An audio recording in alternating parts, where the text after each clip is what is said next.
So I'll start off with this slide, which I think everybody recognizes. So you may ask, what does a sports stadium have to do with climate change or with the medical field that I am involved with? And the issue is all the trash which can be generated from the medical procedures, and that's what I'll be talking about today, and put in perspective as to how much of these trash bags can fill up a very nice green and the biggest stadium that we see today. So my concept is, how do we preserve health, which is important, right? All of us need to be healthy, but at the same time, we need to preserve the planet as well. So that's the concept of what I'll be talking about today. So let's just have a quick journey into this. So where's all this trash coming from? All the trash bags which can fill up this beautiful stadium, and this is coming only from about 400 medical procedures, which I'll go over. So where is this coming from? So let's try to look at this. I'm a gastroenterologist, so I'm focusing just on gastrodiagnosis. You can multiply this by 10 times or 100 times if you start looking at cardiology, rheumatology, pulmonology, all the other subspecialties of medicine. 43 million visits, 3.8 million hospitalizations which happen, and we perform in the US 18 million procedures, gastrointestinal procedures every year. So this is just a background for looking at gastroenterology as a use case. Something that I was discussing earlier, what we don't pay attention to is what does healthcare contribute to the environment. This doesn't mean that we shouldn't have healthcare, but we should be aware of this. In the US, it's the number 3 culprit for greenhouse gas emissions currently. So what can we do about it? So these are the numbers that you can look at. A 30% increase in this emission over the last decade in healthcare that has happened. So while we heard from the previous speaker about just structures, maybe we can apply that same concept to healthcare as well, and that's what we've been doing. But healthcare is important, so let me just step back and tell you what we do in gastrointestinal endoscopy. So it's a medical procedure. You must have heard of colonoscopy, you must have heard of gastroscopy. It's looking inside the stomach, it's looking inside the colon. These are important procedures, both for diagnosis and treatment of gastrointestinal ailments. If I were to ask you how many of you had suffered or somebody in your family suffered from a gastro problem, I think the vast majority of you would raise your hands. So this is important to do. So a patient story, this is a patient that I was following in my unit who had a precancerous condition of the esophagus. This is on the left is that precancerous condition. Over time, the patient developed that cancer that we were dreading, which was right in the center of the screen here. On the right, we have removed that cancer endoscopically. So these procedures are extremely important, and that's why millions of those are performed throughout the world. So from a patient perspective, a healthcare perspective, if we had not performed this procedure, the patient would have developed a late-stage cancer and would not have had the cure that we were able to provide to the patient. So these procedures are indeed important. So we need to strike that balance about what's really important versus what we contribute and we do it. So we decided to do our own experiment in Kansas City where I live, is to see how are we contributing towards the climate, in a bad way of course, by doing all these procedures and taking into consideration all the patients that we have. So look at the cycle. This is for every single hospital or OPD visit that you may have had. The patient drives, a family member probably comes with the patient who takes the time off of work, may also drive. So right there, you're contributing to the environment by the CO2 emission that happens. You check in and you're asked to fill out millions of forms. That's paper. Have we digitized? And not as much in the medical field in India, for example, as we should have. Then the patient gets checked in, is given a gown. The gown doesn't fit, that's thrown away, a new gown is given. The nurses come in multiple times. They're wearing different gloves. Again, this is all necessity. I'm not telling you this is not required, but think of it in that way. That's the entire cycle that happens to finally when the patient gets the procedure and is discharged. Of those of you who've had a procedure, when you're discharged, you're given another 20 sheets of paper to read, follow instructions, so you can see all the wastage which is happening just from one procedure. And that's why we decided to do this experiment to look at that. So simple experiment. We're simple people there in Kansas City. We asked a simple question. What are we wasting or contributing to the environment by doing one single procedure? When and where? One single center, which is that drop in the ocean that you talked about. What did we do is we just collected the data to see. We filled up trash bags. At the end of the day, my nurses would stand on a scale and measure those trash bags. Is what did we waste today? So that was the thing. And this is how we did it, is we looked at all different parameters of what's involved in a medical procedure. This is what we found.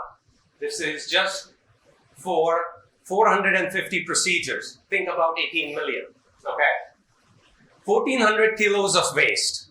Again, from everything that I've told you which is involved in the procedure, 303 kilos waste per 100 endoscopies. So this is just measuring it in per procedure per 100. So you can multiply it for any hospital in Ahmedabad or in Baroda or in Kansas City, and you can do the math as to how much we generate during that. All these procedure instrument needs to be washed, sterilized before they can be used on the next patient. Also a necessity, 1,400 gallons of water for every 100 medical procedure instruments that were washed or sterilized. That's a lot when you put in perspective of so many procedures being done. Electricity consumption, right? I mean, we have cameras here, we have laptops here, all of those consume energy, right? And we have medical instrumentation. Plus there's this habit of leaving the instruments on all night because in the morning, nobody wants to wait for 30 seconds to turn the machine on, right? Lights are on in all the buildings during the night because they probably look pretty from the outside. So we calculated all of that in just one medical procedure unit in the country. So let's put this in perspective as to how does this impact us, right? Is approximately 3,000 procedures that we are doing. That stadium that I showed you, it could fill 2 of those stadiums and a depth of 3 feet if this goes to landfill. What do you think happens to all the waste that we generate from medical procedures? Goes to the landfill. Where's the land? On the earth. That's where all of this is going. So that's the perspective of looking at that stadium. The water that we used for those 100 procedures could actually give drinking water to 3 to 5 households for the entire year.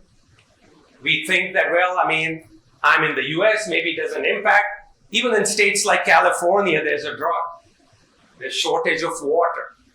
Here we know there's shortage of water, but we're using it, again, for a medical necessity. But raising awareness or just knowing that this can happen is an important issue.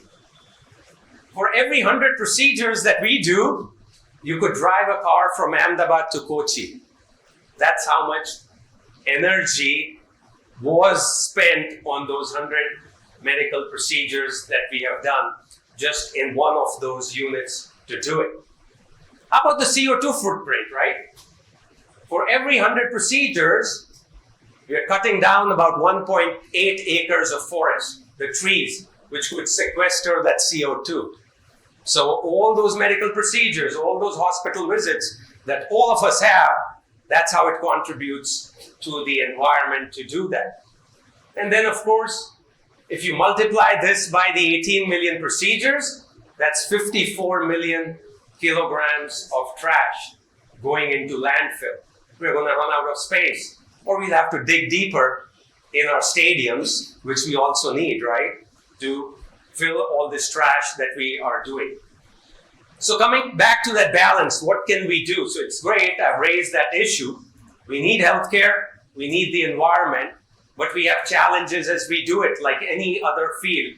First of all, there's no standardization in the healthcare field. Why? Because we didn't think about it. We all thought we are saving lives. So in the process of saving lives, we can forget about the environment, or we were not aware about it. There's no incentive to hospitals to do it. Why? Again, because we are in the medical profession. And then as it comes down to it, it's very hard to measure it in terms of a life saved, right? So what's that cost? If you tell somebody, well, I'm wasting all of this, but no, if you're saving my life, maybe it's worth wasting and filling up that stadium up to 3 feet with all that trash. So I think those are the challenges. So what can we do, or what have we been doing in our unit? One is what COVID taught us, and we are trying to still continue, is telehealth and remote visits. For every single symptom, we probably don't need to drive to your doctor's office. You can probably have a consultation virtually and talk about your issue. We have started doing that in a big way. So we do think we are contributing or saving some of that by doing that. On the left is a stool test, which is a screening test for gastrointestinal cancers. Look for alternatives. Not every disease needs a procedure. Look for alternatives. If you have knee pain, maybe doing some exercise and yoga can help you as much as getting a knee replacement or taking medications or driving back and forth to your doctor's office 10 times. So look for alternatives in order to do that. On the right is a pill, a small capsule, which you can swallow, and it takes images throughout your gastrointestinal tract. That may be a more environmental friendly way of looking inside for diseases as compared by wasting that water and running through all of those things. We are doing that. And then I'm a big proponent of not doing unnecessary medical procedures. Not everything needs a medication. Similarly, not every symptom needs a medical procedure. So let's try to avoid unnecessary medical procedures that we can do. So these are some of the solutions that we can do. So if we follow all of these, we can let the stadium be where it is, green for the sport, and not fill it up with trash to do it. Thank you all very much for your attention.